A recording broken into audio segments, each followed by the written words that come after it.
So I'm from England, and nobody back home would believe me if I said, oh, I had an hour of cocktails, I smashed some glasses and threw some people around on the dance floor, and it would be this classy.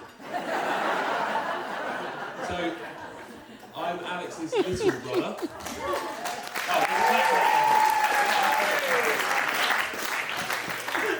So I'm Alex's little brother.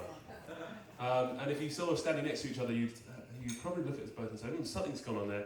Alex has got all the looks and the charm, and I've got all the height.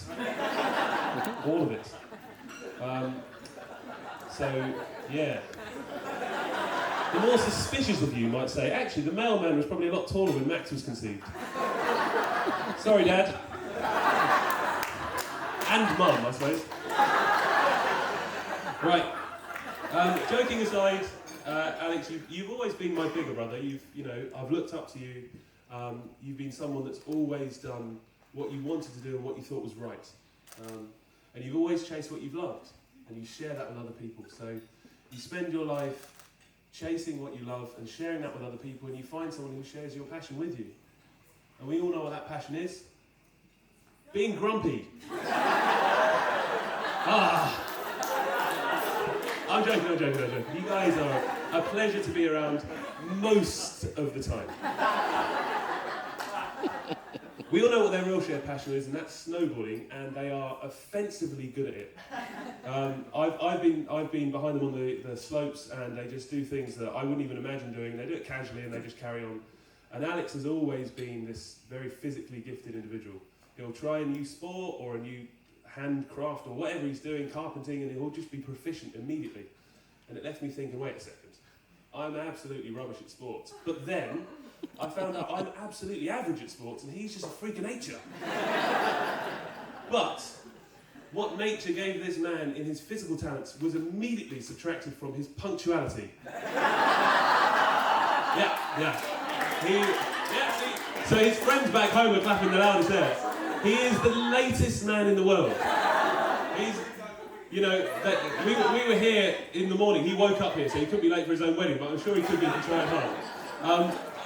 I'll give you an example of how late he is. He is such a late person that he was late for his own green card wedding because he was already a citizen by the time the marriage came round. I like that one a lot. It's all about me. When you asked me to be your best man, I was floored. But you've been my male role model growing up.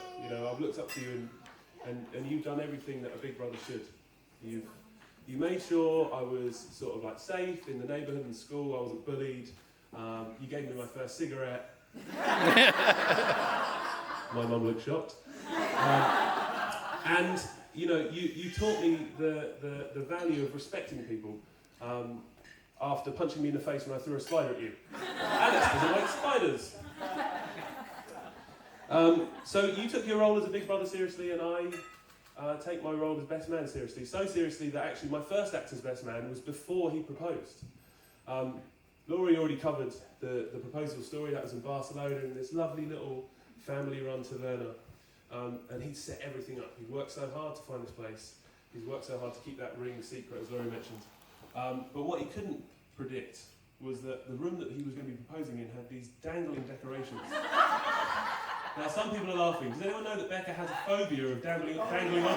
Yeah? And it's worse when they sway. So, when it first started out, Alex had cheers to the families, as Laurie mentioned, and then he turned to Becca. And the moment he turned to Becca, the owner of the taverna was, it's hot in here, I'll turn the fan on. And the fan blew all this dangling stuff. And suddenly there's this sea of dangling. Now, is there any arachnophobic people out there? Because that's like the roof becoming spiders.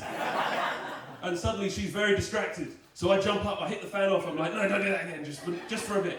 And then Alex gets her attention, he gets down on one knee, and she's lost in it, and it was beautiful to watch. It was really beautiful to watch.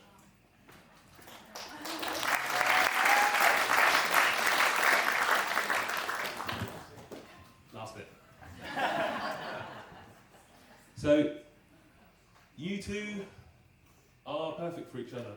We've already heard that Becca, you accept Alex for what he is, the latest man in the world. And again, the evidence for that is that he dangled a proposal in front of you for 9 years.